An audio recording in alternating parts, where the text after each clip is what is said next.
This video is a part 1 of showing ways to improve the surface quality of your 3D prints.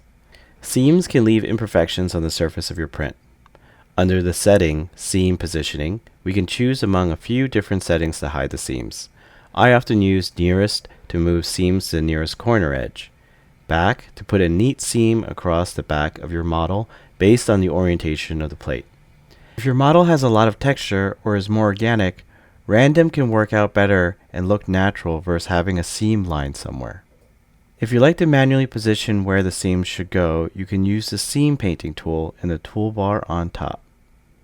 Ironing smooths out the top layers of your print by having the nozzle glide over the surface without extruding filament. This setting can be found under Ironing.